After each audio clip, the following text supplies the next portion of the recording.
Okay, magandang hapon mga guys. So nandito tayo sa Malabon Dampalit Migalite. So dito, masarap dito mamasal dito pagkahapon. Ganito, napakasarap ng hangin dito.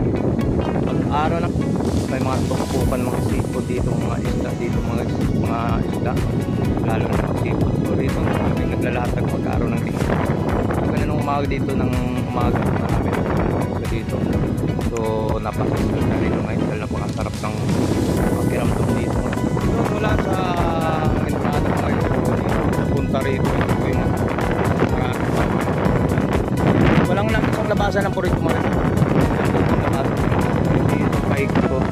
Binaybay natin yung hanggang dulo doon kanina papunta doon. Iniikot natin so walang katapusan guys. So paikot lang siya. Yan. Yung bundok na yun. Yun, hindi natin ito yung anong lugar na yan. So baka may smoke mountain yan yung mga yan. So so marami rin kanina. Yan, marami dito naglito. Gano'n dito. Banding dito sa area. So ito. Maganda rin ang mag-ano rito, banding kayo magbabarkada rito.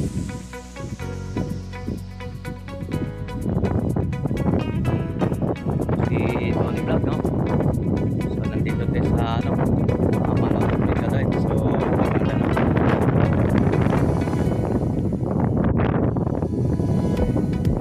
naglagamit tayo rito.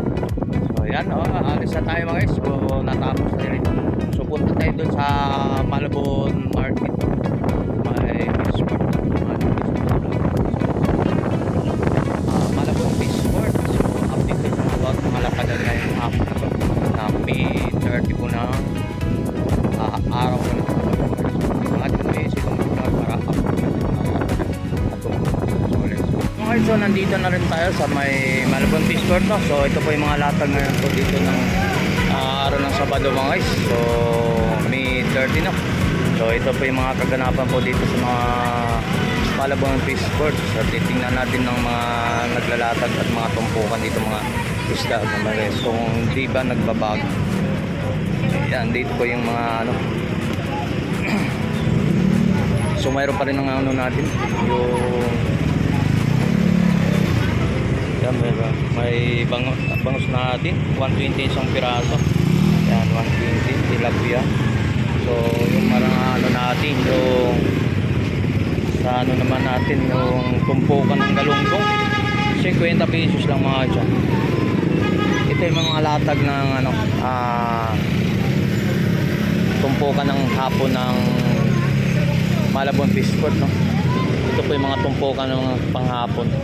So hindi ganoong mga tao sa paglala ngayon mga isa. Yan. So yun, so yung mga latagan po natin dito sa mga hapon dito sa Malabon fish port yun dito sa mga so parang hindi po nagbabago mga presyuhan po ang mga tumpukan dito so mga presyuhan po dito po sa may Malabon fish port po So ito po yung kaganapan ngayon ng May 30 So ito mga tumpukan dito sa Malabon fish port yan mga galunggong. So halagang 50 pesos lang dito. So yan mga 50 pesos o 100 mga tumpukan mga bata mga yan. So kwenta lang din sa mga galunggong natin. So, mayroon man tayo ng pusi dito na tagi isang daan lang po ang isang tumpok yung mga isang kwenta. So sa tilapia natin 100 ang per kilo po mga isa.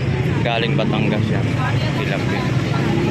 So yan sa hipo naman natin 250 per kilo po ang hipo natin. So depende po sa mga tilapia natin.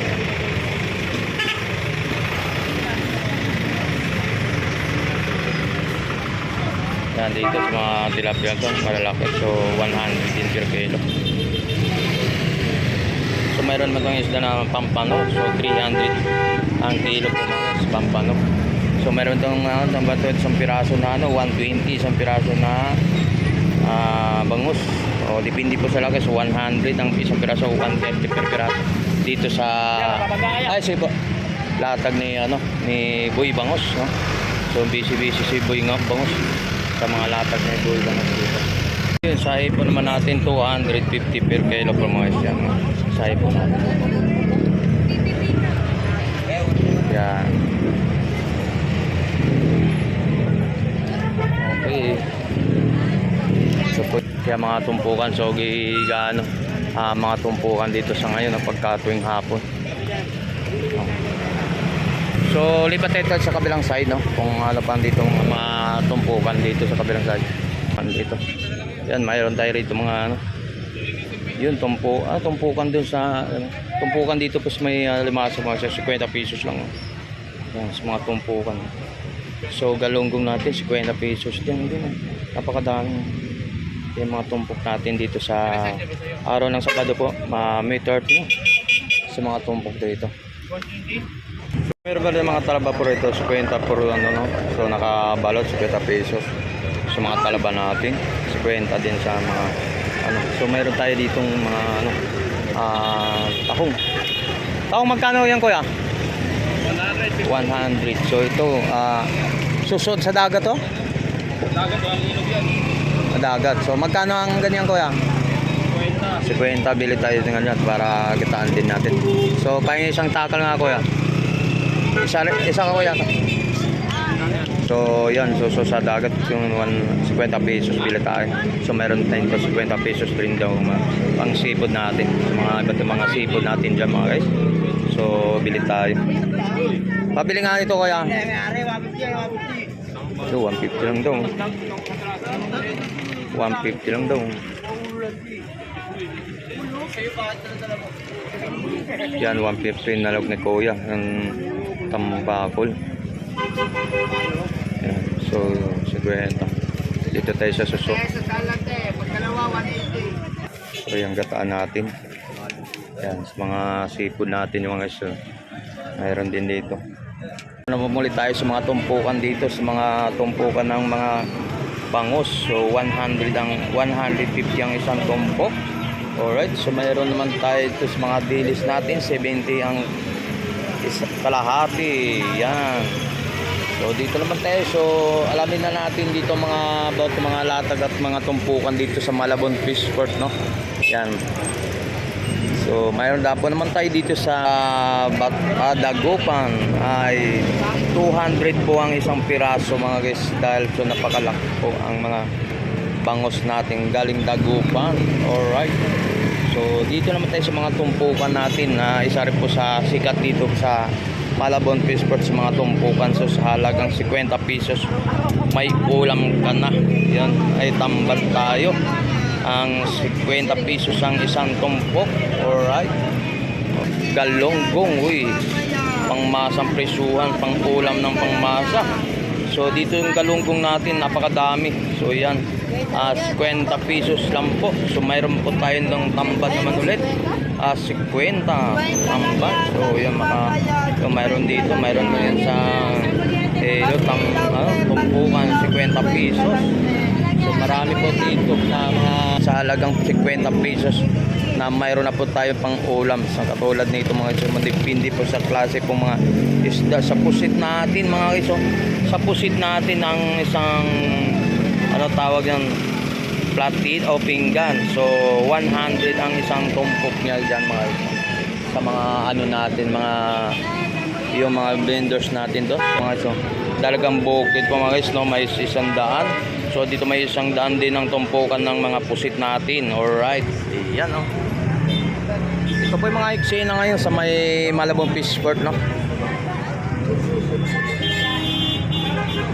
So yan po, ito po yung mga eksena natin ngayon sa dito sa may Malabon Fish Court, no? Ang mga eksena natin.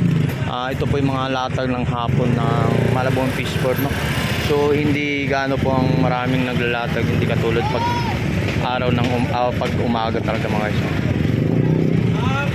Yan, tumpukan, 50 mga tumpukan, mga guys. Ito po yung mga na dito.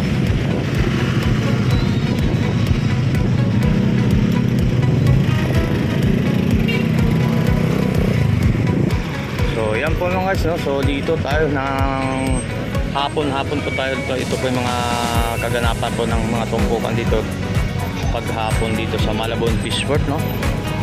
Ayan. Dito sa may Malabon Fishport mga guys.